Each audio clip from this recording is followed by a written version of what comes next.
E aqui a gente vai falar sobre mitos, verdades e princípios do Lean Startup.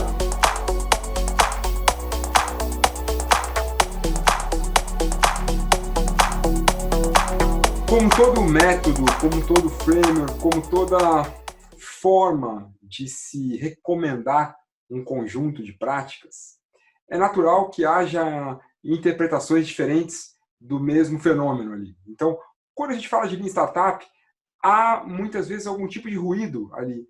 Então, o que de fato é um mito sobre o Lean Startup?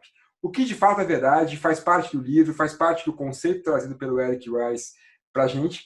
E quais são os princípios que norteiam o Lean Startup? Para a gente poder, inclusive, separar o que é verdade do que é mito, os princípios são fundamentais. São eles que nos ajudam a identificar o que é um mito e o que é uma verdade sobre isso. Vamos falar um pouco sobre mitos e verdades. Mito: Lean Startup ou Lean do Lean Startup significa barato. As startups enxutas tentam gastar o mínimo de dinheiro possível.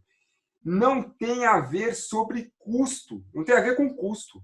O método Lean Startup ele tem a ver com a velocidade. E outra coisa importante em relação à velocidade, que não está escrito aqui, mas faço questão de falar.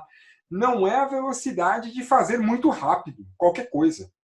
É a velocidade para você validar uma hipótese. Isso é muito importante, porque um dos grandes erros que eu vejo as empresas às vezes cometerem é buscar agilidade por rapidez de fazer muito. E fazer muito, lembra do negócio do prato? Fazer muito é comer muito. E se eu estiver fazendo muita coisa errada, eu não tenho um conceito do Lean. Então é a velocidade com que você confirma se o caminho que você escolheu andar estava certo. É a velocidade com que você valida a sua hipótese. Isso é Lean Startup. Vamos voltar lá então para o mito número 1, para Mythbusters, que tinha lá muito tempo atrás. O pessoal vai descobrir minha idade, mas ali eram eles faziam isso, né? Pegavam algum mito e mostravam por que ele era ou não era de fato um mito, né? Então, Lean Startup não tem nada a ver com custo, mas sim com a velocidade. Eu posso, inclusive, gastar bastante. Eu posso ter um volume bem grande de dinheiro investido numa startup. Não tem nenhum problema, não é por isso que eu não posso usar o Lean Startup. Agora, se eu estiver usando esse volume pequeno ou grande de dinheiro do jeito errado, jogando ele fora, de repente demorando muito tempo para poder validar, se eu estava gastando dinheiro da forma certa, se eu estava investindo no caminho certo, isso não é Lean Startup. Lean Startup, independente da quantidade de dinheiro que você esteja utilizando, é acima de qualquer coisa saber se o dinheiro está sendo investido naquilo que de fato precisa, validar a sua hipótese. Eu gosto muito dessa analogia para poder entender bem esse mito. Dá uma olhadinha nele. Olha esse número aqui. 70% dos projetos falham. Quer dizer, falando de dinheiro, estamos gastando uma fortuna com projetos que falham aí, né? Então temos muito dinheiro gasto com projetos falhando, 70%. Na opinião de vocês aí, esse número qual seria o número ideal de projetos que falham? Na sua organização, se você tivesse se você pudesse arbitrar, quantos projetos dos que a gente faz vão dar errado ou vão dar certo? O que é dar errado, né? É mostrar que o projeto não era bom. Falhou, não deu certo. Então, começamos a fazer o projeto e vimos que não era bom. Quantos por cento devem falhar? Agora, dá uma olhadinha nesse gráfico aqui. Esse gráfico foi criado por um camarada chamado Dr. Henry Markowitz. Foi vencedor do Prêmio Nobel de Economia. E é com base nesse livro aqui, Portfolio Selection, que traz a teoria moderna de gestão de portfólios, do Dr. Henry Markowitz, que é com base nesse livro que a gente vai entender esse gráfico e voltar para aquele número inicial de 70% dos projetos falham. Dá uma olhadinha nesse gráfico, com um pouquinho mais de explicação sobre ele agora. Esse gráfico ele traz para a gente algumas informações bastante relevantes sobre a seleção de ativos.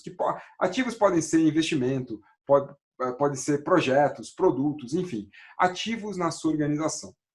Eu tenho aqui no eixo Y, eu tenho o retorno esperado por um ativo.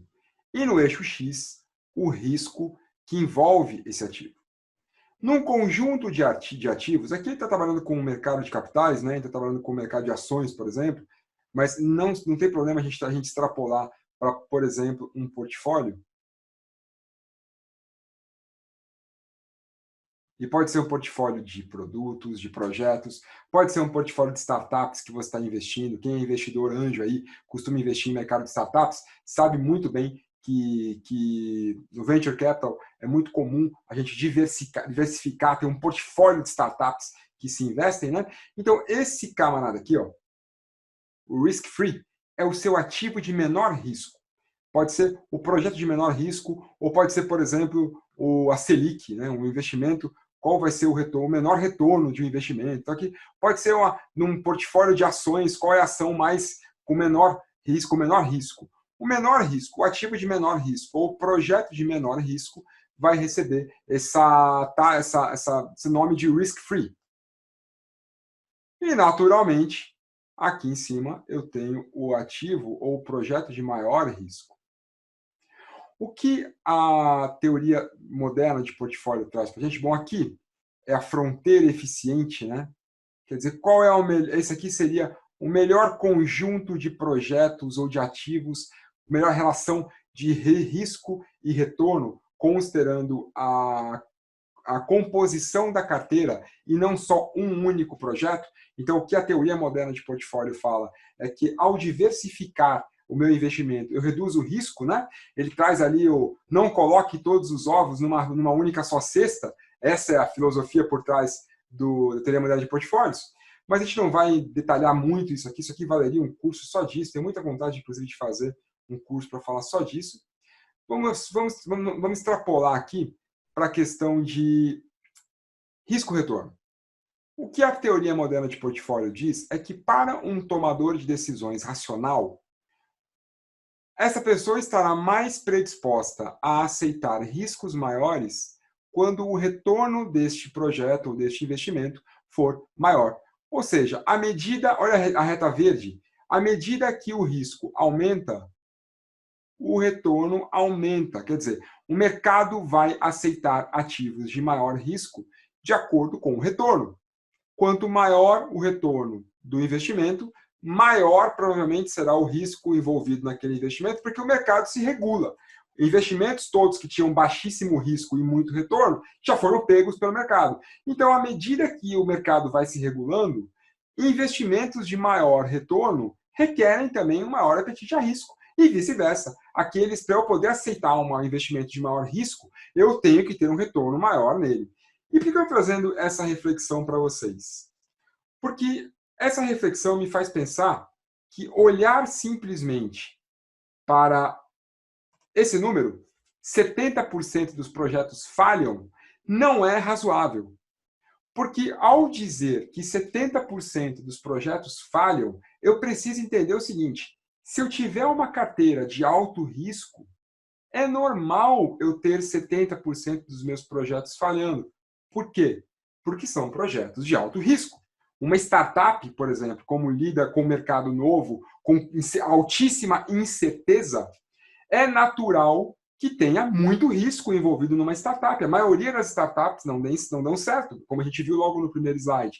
No entanto, isso é necessário ter alto risco para que eu tenha alto retorno em um mercado que se regula.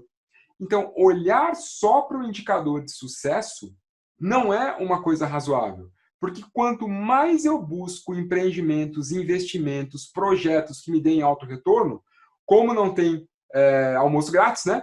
Eu vou precisar aceitar maior risco nisso. 70% dos projetos falham é simplesmente um número relacionado a quantos por cento eu tenho de sucesso dentre 100 projetos que eu executo. E quanto maior o risco, naturalmente menor o retorno. Desculpa, menor a quantidade de sucesso. Né? Quanto maior risco, naturalmente maior fracasso dos projetos eu tenho. Então, vamos olhar para cá.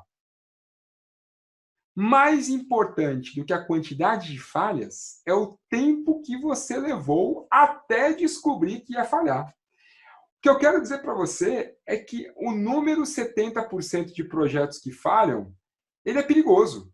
Porque pode te levar a querer ter 10%. Não, 70% é muito. Eu quero ter só 10% dos meus projetos podem falhar. Aí vamos olhar então agora o número 10% de projetos falhando. Vamos supor que na tua carteira de projetos você tem ali 1 milhão em projetos que falhem, 1 milhão em projetos na sua carteira. Total, certo? Não que falham, mas total. Vamos supor, então, que 10% dos seus projetos são aqueles que você entende que é aceitável que falhem. Então, você tem aqui 100 mil reais gastos em projetos que fracassaram, certo? 10% dos projetos daqui. Agora, vamos supor, então, 100 mil reais falharam. Eu tinha 100 projetos, 10 projetos que falharam, eu gastei 100 mil reais neles. Agora, imagina que você tenha o mesmo cenário, 1 milhão de reais, e que você tenha 100 projetos, e que 90% dos projetos falhem. Só que esses 90 que falharam, você não esperou gastar todo o orçamento para descobrir que iam falhar. Em vez de você gastar todo o orçamento, uma semana ali que você tinha começado o projeto, um mês, você já descobriu que ia dar água. Enquanto que aqui em cima, você foi descobrir que esses projetos, esses 10% que falharam, só no último dia. Quando os 100 mil reais já tinham sido gastos, que é o equivalente a 10% do orçamento de 1 milhão. Se esses 90% você descobrir que vão falhar em uma semana de projeto, rapidamente, eu garanto para você que a quantidade de dinheiro que você vai gastar aqui é bem menor do que 100 mil. Porque você só iria saber que esses projetos falharam no último dia no cenário em que você constrói tudo e testa. Se você consegue ter um feedback mais rápido, se vai dar certo ou se não vai dar certo, rapidamente você começa a entender se está indo no caminho certo ou indo no caminho errado. Então, aquele projeto que ia custar 10 mil reais todo, você não gasta 10 mil reais para descobrir que falhou. Você não falha no final, quando você entrega todo o projeto. Aqueles 10 mil reais, você falha quando você gastou 1.000 reais, 500 reais. Lá no comecinho, quando a primeira entrega ou as primeiras entregas foram feitas. E a quantidade de dinheiro que você economiza descobrindo que vai falhar antes, compensa a quantidade de falhas. Por isso, o mercado financeiro, o mercado de ações, o monitoramento do mercado é constante. Você não coloca o dinheiro em ação ali e demora 1 ano para ver se está dando certo. Daqui a 1 ano eu volto aqui e vejo se está funcionando ou não. Você pode ficar bilionário como você pode chegar lá e não ter mais nada. Porque o dinheiro foi tudo embora, porque a ação acabou, a empresa acabou, porque a empresa extinguiu. Não é a quantidade de falhas. Quem investe em startups sabe que a cada 10 startups que está se investindo, talvez uma dê retorno. Mas o que esses investidores fazem? É monitorar rapidamente como está o progresso daquela startup, para parar de investir nela e investir em outra e diversificar melhor o portfólio antes de que todo o dinheiro seja empregado em algo que não está indo bem. Então, mais importante do que o número de falhas, o número não é absoluto, ele é relativo. Mais importante do que o número de falhas é entender que quanto maior o risco, naturalmente será maior o retorno que você terá que aceitar para poder escolher esse risco, né? E que mais importante ainda do que a quantidade de projetos que falharam foi quanto tempo você levou até descobrir que ia falhar. E por isso, qualquer número desses de tantos por cento disso, tantos por cento daquilo, toma muito cuidado. Eu gosto muito desse livro aqui, ó. Como Mentir com Estatística. Esse livro é fininho e é uma delícia de ler. Ele mostra vários exemplos de casos que aconteceram no mundo que utilizaram estatística não para contar a verdade, mas utilizaram estatística para embasar algo mentiroso, algo que não era verdade. Então, simplesmente chegar com tantos por cento deram certo, não quer dizer que você fez boas escolhas. Porque o que você gastou até descobrir que aqueles que iam dar errado, deram errado, foi todo o teu orçamento. Muito melhor é você ter mais falhas descobrindo mais rápido. Significa que você está operando num cenário de maior risco, que naturalmente o retorno também será maior, só que descobrindo rapidamente se aquilo vai dar certo ou se aquilo não vai dar certo.